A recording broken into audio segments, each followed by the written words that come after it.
Hello, Boko Haram Conflict Geography Group. The purpose of this video today is going to be to tell you a little bit more about Boko Haram, whether you know anything about it or not. I'm going to introduce the main concepts so that you have a good starting place once you start to research and answer the questions and put together your presentation. So let's go ahead and get started. Some important background to go over. We're going to talk a little bit about where Boko Haram's located in the world, the rise of the group, and then we're going to get into some current events that are still happening today. So, important geography about this conflict. Boko Haram is situated in Nigeria, which is this country right here in Africa. A little bit of a zoomed in image of the country of Nigeria itself.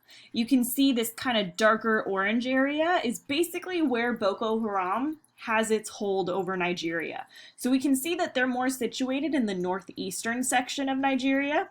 Some important things to know. Down in the more southern section, Nigeria is actually a little bit more wealthy. They're a little bit more kind of westernized. There's some Christianity that's going on down there. Although Nigeria is a predominantly Islamic country, which means they have mostly a Muslim population. Again, Boko Haram is going to be an Islamic group, but there is some Christianity going on down here. There is a lot of wealth down in the southern portion of Nigeria, especially because they have a lot of access to oil, which we know always makes an area wealthy. Unfortunately, the northern section of Nigeria doesn't get that same access to wealth, so there's a lot of poverty going on up there, and also not as much government kind of hold and stability, which is the reason why terrorist groups are able to take over in the more northern section, which we'll get into in a second. So, talking a little bit about what is Boko Haram in the first place, because maybe you've never heard of them. Boko Haram is a militant, which means they do all of their kind of actions through military purposes, using force, using weaponry. So they are a militant radical Islamic group in Nigeria, and they are attempting to institute Sharia or Islamic law. I know that's probably maybe some words we've never heard before, so we're going to break this down just a little bit more. So they are an Islamic group. That being said, a little disclaimer, they're a radical Islamic group. This is in no way to say that Muslim people support Boko Haram, because the majority of them do not. That would be the same thing as saying that Christians all supported what certain Christians did in the Crusades, even though they committed atrocities, right? This is a radical Islamic group. It is in no way a reflection of normal majority of Muslims who are good people, right? This is a radical group on the fringes of society that kind of uses their religion to sort of justify the terrorism and kind of heinous acts that they commit. So we see this throughout history, right? The KKK also used Christianity to justify some of their most heinous actions. So again, we see groups using religion to do this kind of thing and to pervert it for their own purposes throughout history. So this is nothing new in that regard, but they are a terrorist group in Nigeria.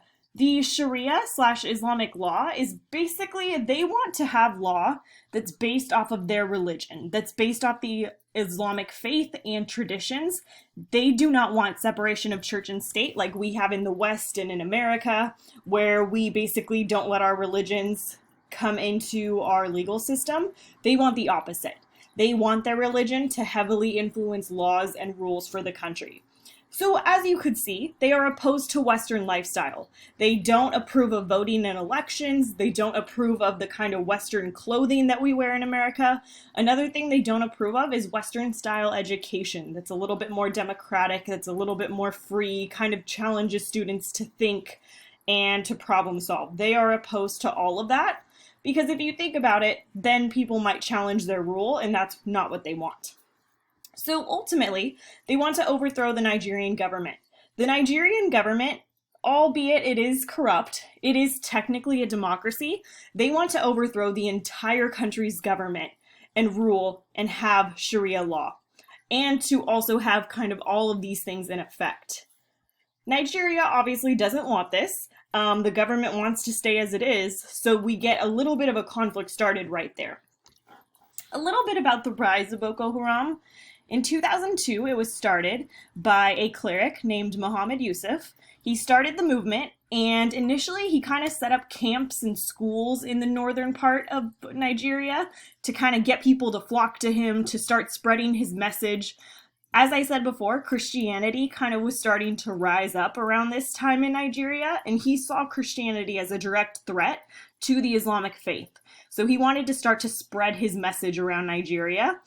As time goes on, he starts to have confrontations with the Nigerian police and the military, who do not want a terrorist kind of group taking hold of the country.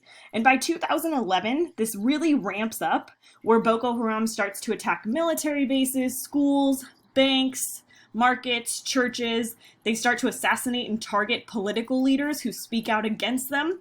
Even if they are also fellow Muslims, they speak out against Boko Haram because obviously they don't want a terrorist group taking over their country. So really, Boko Haram starts to get really violent and really militant around this time.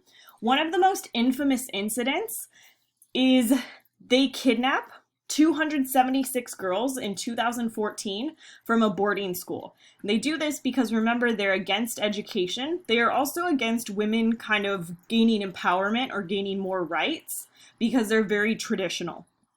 At this point, the US and the United Nations both get involved, and other countries around the world get involved because they start to see Boko Haram as a real threat, maybe not just to Nigeria, but to the outside world as well. And there's a whole movement to bring all of these girls back. Unfortunately, today, we don't know the whereabouts of many of the girls. Some have been returned, a lot have not, though. So we still today don't know where these girls ended up. So some more light about the current conflict that's happening. That was all kind of the rise, some of the background past events of what's happened. Today, unfortunately, this is still going on and there's not really an end in sight. So Nigeria's problems continue. Boko Haram has also spread into Chad and Cameroon, which are two neighboring regions of Nigeria in the map I showed you on that first slide, since 2015. So Chad and Cameroon have sent military aid to Nigeria to fight back against Boko Haram because they don't want this terrorist group coming into their territory either and spreading, right? Boko Haram's definitely trying to gain more power and to take over other places as well now. So it has turned a little bit more into a whole global conflict. Since this started in 2011, over 37,000 people have been killed, and those numbers again are increasing each month with more and more terrorist attacks. And 2.5 million have been displaced, which means that people are being kicked out of their homes due to the violence, due to the terrorism and the attacks. People don't have access to food, to clean water, to places to sleep, to proper hygiene, right? And you can see in this picture right here, they kind of just have to make these makeshift camps, which are very, very unfortunate and unhealthy for anyone currently going through that. The Nigerian army has had some help from Chad, from Cameroon, from Niger, all those kind of neighboring countries next to it in Africa, and they've pushed back against Boko Haram. They have won some important kind of fights against them to kind of push back their power, to make them weaker, but Boko Haram is still alive and it is still trying to gain control, right? They are still in some parts of North Nigeria and they're not totally wiped out yet, which is still the problem because they're going to continue to use these violent tactics. There is a new chief of the Nigerian army, and some people are hoping that he will be able to turn things around. Already in his short time, he has managed to push back the Boko Haram group a little bit. So there is some hope there, but again, still not totally erased yet. They're still committing acts of terrorism every day. Like I said, continued attacks on civilians, and they're still trying to take over. There's also something interesting since the coronavirus came about. The leaders of Boko Haram are speaking out against measures to stop the coronavirus. They have even gone so far as to say that people should not be social distancing, people should not be trying to find cures or vaccines, people should still be in groups to pray and all of that kind of stuff. So that's definitely something that could affect the world as well if Nigeria and Boko Haram not the whole of Nigeria, obviously, but if the northern parts of Nigeria that Boko Haram have hold of are not practicing safe techniques to stop coronavirus or to limit it. So some additional resources to do a little bit more research, to gain a little bit more insight into this current conflict, are all these links right here. There's a good video, there's some good articles that kind of shed some background light on it, kind of talk about what's currently happening that you should definitely check out. So again, basically this problem centers around Boko Haram as the terrorist group who is trying to still take over, who is still committing all of these acts of terror and violence against civilians in Nigeria. Very tragic situation. So, go ahead and do some more research, start answering those questions, and then you are on your way to starting those slides. Thanks for tuning in, everyone.